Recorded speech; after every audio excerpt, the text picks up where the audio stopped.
Romanos capítulo 11, verso 6. Graças a Deus. Você vê que coisa jóia? O pai e a mãe traz a criança para o templo para apresentar, assim que tem que ser. Apresenta a criança, consagra a criança vai crescer dentro da igreja, pai e a mãe tem que dar essa parcela de colaboração na vida das crianças, né? Em nome de Jesus. Romanos 11, verso de número 6. Senhor, tenha misericórdia da minha vida, eu te peço, me dá a graça suficiente para falar com os meus irmãos da tua parte, e que a tua palavra seja na nossa vida uma semente, e essa semente venha germinar e frutificar, em nome de Jesus, amém. Romanos 11, 6 diz assim: e se é pela graça, já não é mais pelas obras. Se fosse a graça, já não seria graça. Vou ler de novo. Se é pela graça, já não é mais pelas obras. Se fosse a graça, já não seria graça. Glória a Deus por isso. Meus irmãos, a palavra de Deus ensina para nós assim: pela graça sois salvos, mediante a fé. Isto, a fé, não vem de vós, é dom de Deus, não pelas obras, para que ninguém se glorie. Então, o assunto para nós pensarmos na manhã de hoje é a graça sobre a nossa vida. A Bíblia diz assim: todos pecaram e estão destituídos da glória de Deus. A Bíblia ainda ensina para nós, Cléo, não há um justo sequer. Não há um justo sequer. A Bíblia, ela nos ensina que o salário do pecado é a morte, mas o dom gratuito de Deus, Mauro, é a vida eterna. E eu não sei você, eu não posso dizer a seu respeito, posso falar do que eu ouvi, do que eu aprendi. Eu cresci ouvindo que Deus, Ele é bom, mas Ele é um Deus bravo. Ele é um Deus que fica nervoso, furioso com o pecador, e que se você fizer errado, você vai para o inferno. E a gente, eu posso falar por mim, você cresce pensando assim: bom, estou no céu hoje, porque hoje eu fiz tudo certinho, depois estou no inferno, porque eu errei. Aí eu acertei fazendo algumas coisas, voltei para o céu, depois acabei dando uma bobeada, um vacilo, um descuido, estou no inferno de novo. E você fica nesse céu, inferno, estou rico, estou pobre, né? Rico, pobre, céu, inferno. É uma vida de erros e acertos, e vai sendo gerado uma luta, um conflito na mente, e nós ficamos ali naquela situação: meu Deus do céu, mas e agora? Vou, não vou, sou, não sou, tô, não tô, não é. E é um monte de dúvida sendo gerado no coração. E na dúvida, a Bíblia ensina: quem opera, quem trabalha é o diabo. É o diabo que trabalha na dúvida. A própria Bíblia, aliás, ensina que na dúvida há o pecado. O diabo, ele trabalha na dúvida, com a intenção de fazer com que a pessoa não consiga acreditar na misericórdia de Deus, não consiga acreditar na bondade de Deus, fazer com que a pessoa, Nivaldo, não consiga acreditar que Deus a ama. Então, a dúvida, ela é gerada, e nós falamos disso não faz muito tempo, ela é gerada com uma finalidade: frear a ação da pessoa em sua caminhada de fé. A dúvida, ela é gerada para que a pessoa não aceite o plano, o projeto de Deus para a vida dela. Ocorre que o texto que nós acabamos de ler em Romanos 11, 6 diz assim: se é pela graça, não é pelas obras. Então, não é o que eu faço ou deixo de fazer que vai me tornar um herdeiro dos céus. Não é o que eu faço, o que eu deixo de fazer, que vai me tornar uma pessoa abençoada, próspera ou não. Porque não é pela obra. Não são as minhas obras aquilo que são relevantes no tocante à minha vida com Deus.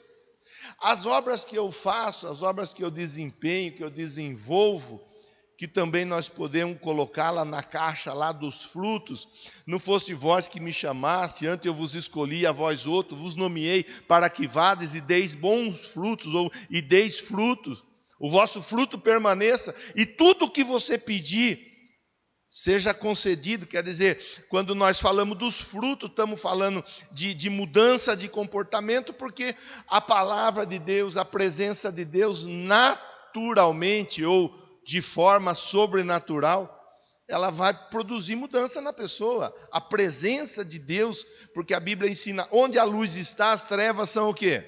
Dissipadas. As trevas, elas são eliminadas a partir da luz. Então, quanto mais perto da luz eu estiver, mais as trevas estarão distantes da minha vida, distantes da minha casa, da minha família e assim por diante. Logo, a graça de Deus é exatamente isso. Eu não merecer porque eu sou um pecador. Mas Deus, Ele me vê como um filho. Ele me vê como um herdeiro. Ah, pastor, mas eu fiz isso, eu fiz aquilo, eu fiz aquilo outro. Isso quem está vendo é você. Ou talvez o seu familiar, ou ainda algum amigo, algum vizinho, algum colega seu, que vê e insiste de repente em querer te falar, querer te acusar, querer te condenar, querer deixar você desconfortável. Mas Deus, quando Ele vê você, quando Ele olha para você, Ele vê a misericórdia dEle sobre a sua vida, Ele vê o sangue dEle sobre a sua vida, Ele vê o favor dEle sobre a sua vida.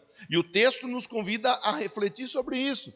Se é pela graça, não é por obras.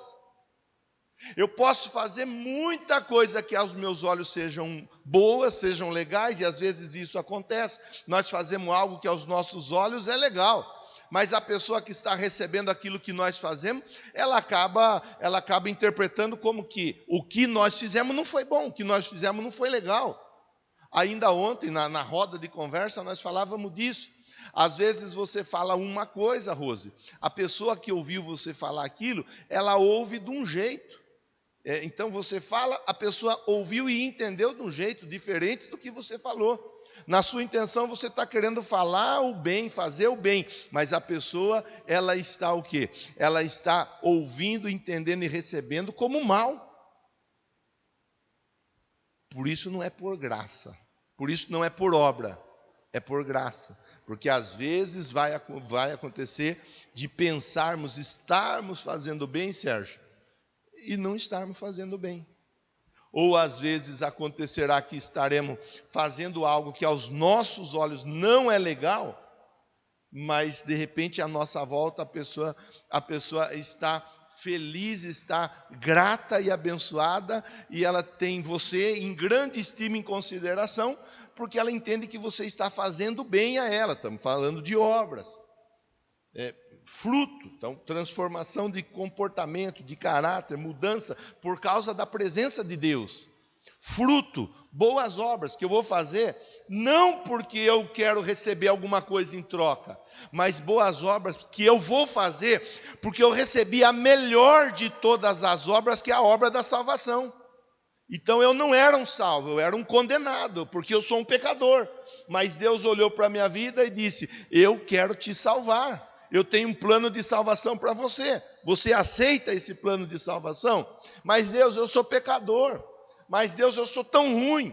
Mas Deus, eu sou tão mau. Mas eu sou bom, diz Deus para cada um de nós. Eu sou bom. Você de fato é ruim. De fato você é pecador.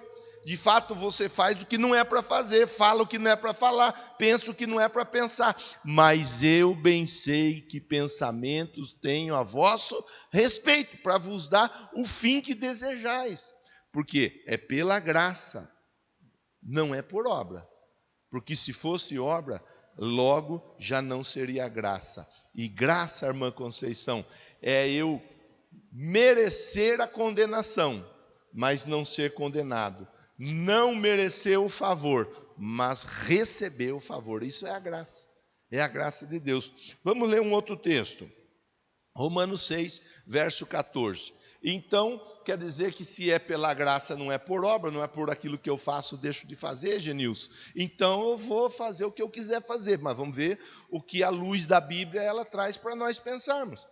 Romanos 6, 14. Pronto. Pois o pecado não os dominará. Quem é que não os dominará? O pecado. Eu não serei dominado pelo pecado, porque vocês não estão debaixo da lei, mas debaixo da graça. Então, o pecado não vai dominar sobre a minha vida, porque eu não estou debaixo da lei. Eu não vivo por aquilo que faço ou deixo de fazer, mas eu vivo por aquilo que Deus olhou para a minha vida e resolveu fazer em minha vida, que é me salvar, que é me libertar, que é mudar a minha vida, que é mudar a minha história. A minha vida eu sigo vivendo por causa da graça, por causa da bondade, por causa da misericórdia. E então, vamos pecar, porque não estamos debaixo da lei, mas estamos debaixo da graça? Então essa é uma pergunta. Eu não estou debaixo da lei, eu estou debaixo da graça. Então eu peco? Vivo fazendo o que eu quiser e o que eu achar que eu deva fazer e vamos embora e segue o jogo? Vamos ver o que a Bíblia ensina. De maneira nenhuma. Não sabem que quando vocês se oferecem a alguém para lhe obedecer como escravos, tornam-se escravos daquele a quem obedece? Então isso é um outro ponto importante para nós pensarmos debaixo da luz da Bíblia, debaixo da ótica da graça. Quem é que eu tenho obedecido? A quem eu estou obedecendo? Porque a quem eu estiver obedecendo, logo a esse eu serei o escravo. É meu Senhor aquele a quem eu obedeço. Então, a quem que eu obedeço? A quem eu estou me sujeitando? Aí a aplicação ela vai sendo colocada em cada parte em cada área da nossa vida. Dentro do meu casamento, quem é que eu obedeço? Obedeço a Deus, a vontade de Deus, o plano de Deus? Ou obedeço qualquer outra vontade, qualquer pessoa que de repente me sugira algo dentro do meu comportamento conjugal? A quem é que eu obedeço? Na empresa onde eu trabalho, quem é que eu obedeço? A Deus ou eu obedeço a qualquer outra palavra, a qualquer outro convite? Quem é que eu estou obedecendo? Porque quem eu estiver obedecendo será o meu Senhor. E se será o meu Senhor, o que Ele falar eu vou fazer, o que Ele disser eu farei, mas o que Ele pedir eu também terei que dar. A quem eu tenho servido? A quem eu tenho obedecido? Tornam-se escravos daquele a quem obedece.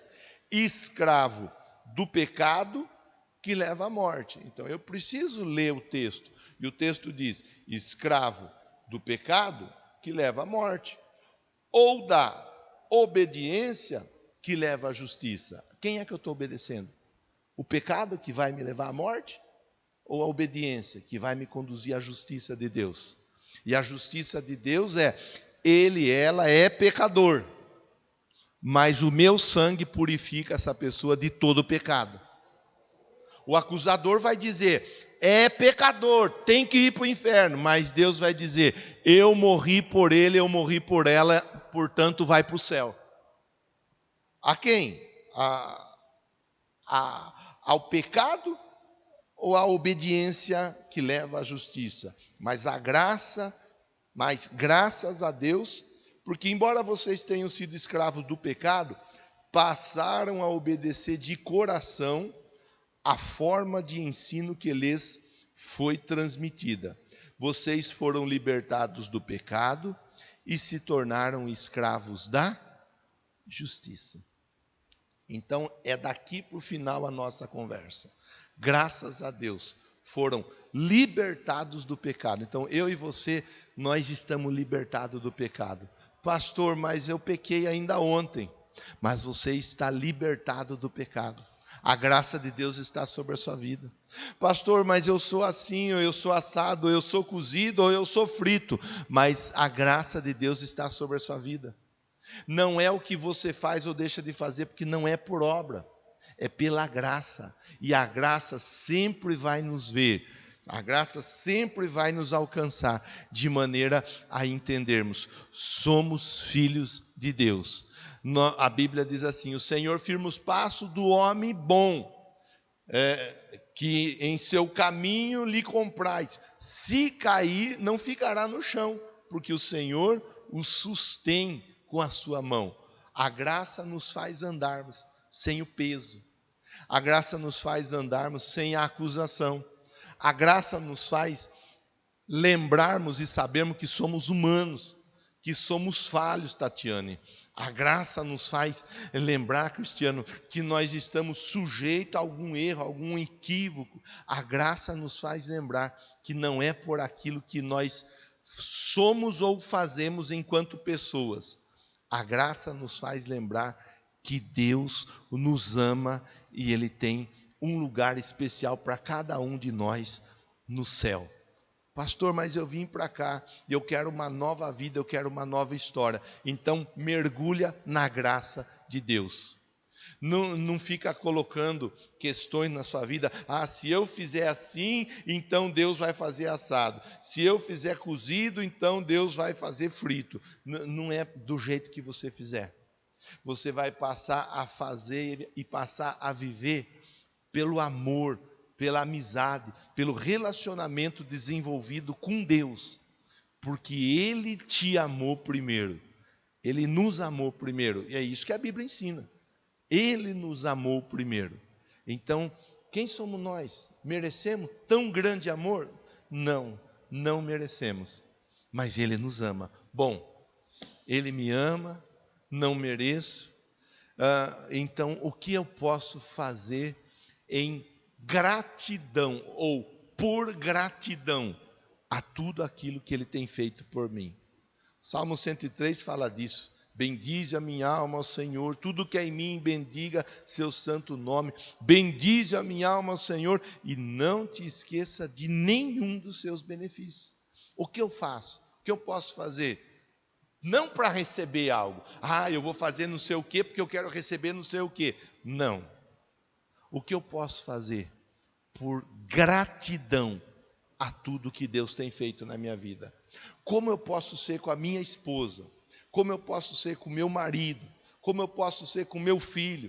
Como eu posso ser com o meu pai? Como eu posso ser com o meu irmão, com a minha irmã em Cristo? Como eu posso ser com o meu pastor? Como eu posso ser com o meu patrão? Como eu posso ser com o meu cliente? Como eu posso ser com os meus colaboradores? Como eu posso ser? Por gratidão ao que Deus tem feito na minha vida. Eu não merecia, mas Deus me amou primeiro. Então essa é a pergunta para nós ficarmos no decorrer da semana, levando em consideração que estamos no final do ano de 2020. E o ano de 2020 nos levou forçadamente a pensar algumas coisas importantes, né? Às vezes a pessoa pensa: eu preciso ter muito dinheiro para poder viajar. Não pôde viajar. Ficou proibido de sair da cidade. Não, eu tenho que ter um carro legal, uma roupa legal, um cartão de crédito poderoso para ir no restaurante, o melhor da cidade, e botar banca lá. Não pôde, nem restaurante estava podendo ir. Quem queria tinha que ligar e mandar entregar em casa. Não tem. Não, porque eu quero fazer isso, aquilo outro para poder viajar, curtir a vida. Nem viajar, nem curtir a vida podia. Nem a trabalho. Eu tinha convenção marcada para o começo do ano, março, se eu não estiver enganado, ou começo de abril. Nem a trabalho pôde ir viajar. E aí? o ano de 2020 mostrou para nós que se o Senhor não edificar a casa, em vão trabalham aqueles que a edificam. O ano de 2020 colocou por terra a presunção, o pensamento de muita gente achando, não, porque eu não dependo de ninguém, nem de casa. E se saísse de casa e até agora está assim, tem que estar com um pano na boca. Tem que medir temperatura, tem que tacar álcool gel na mão. Tudo. 2020 veio para ensinar assim, para colocar o ser humano no lugar dele e ele fazer com que ele lembre assim, Deus continua com o controle de tudo. Não importa o número do CPF, não importa o modelo do carro, não importa o tamanho da casa, não importa o bairro aonde mora, não importa o sobrenome, não importa nada. Porque não é por obra, não é por aquilo que eu faço, não é por aquilo que eu desenvolvo e logo me cerco das minhas seguranças. É pela graça. É pela graça. E nós vimos, para finalizar a conversa, em 2020, tantos poderosos, de tantas, das mais variadas formas, poderosos no sobrenome, poderosos no poder aquisitivo, poderosos na influência, poderosos das mais variadas formas, que acabaram tombando no campo da batalha, tendo um sepultamento onde o familiar, se quisesse acompanhar o cortejo fúnebre, tinha que acompanhar através de uma transmissão através da internet. Triste, não é? Triste, muito triste, mas importante e oportuno para todos nós lembrarmos que a nossa vida, ela é de Deus. E o maior bem que nós temos é estar com Deus. O maior bem que nós temos é sermos aceitos por Deus. Não merecemos, mas Ele nos aceita. Pastor, o senhor não conhece a minha história, mas Deus conhece e Ele te aceita. Pastor, o senhor não sabe o que eu fiz ou o que eu faço, mas Deus sabe e Ele te aceita e Ele te ama. Que essa semana seja uma semana para você, como costuma dizer o pastor Cláudio Duarte, cheia de graça. Seja uma semana abençoada. Vamos ficar em pé? Por favor. Não é por obras, é pela graça. Não é por aquilo que você faz ou aquilo que você é porque Deus te ama. Não se esqueça disso. E não aceite acusação. Não aceite pressão, não aceite o inimigo querer dizer para você, não aceite, não aceite. Se me permitir, eu quero orar por você. É só fechar os olhos, reclinar a fronte e faça essa oração. Senhor amado, bendito e santo, é no nome de Jesus que eu oro com o meu irmão, eu oro com a minha irmã, tantos que estão aqui dentro do templo, quanto aqueles que estão, ó Deus, através da transmissão, acompanhando essa reflexão. Que a bênção, a misericórdia, o perdão, o poder, o favor do Senhor, continue com todos nós, Pai. Em nome de Jesus, nós pedimos que essa palavra, ela frutifique, que nós entendamos que, por mais que façamos, nunca faremos o suficiente aos olhos do ser humano, mas aos teus olhos, não é quanto fazemos ou deixamos de fazer, porque aos teus olhos nós somos filhos, aos teus olhos nós somos aceitos, e independente do que somos ou fazemos, aos teus olhos nós somos filhos. Que essa bênção esteja sobre a vida de todos aqui nesse tempo, e esteja sobre a vida de todos que acompanham através da transmissão, em nome de Jesus. Amém? Graças a Deus.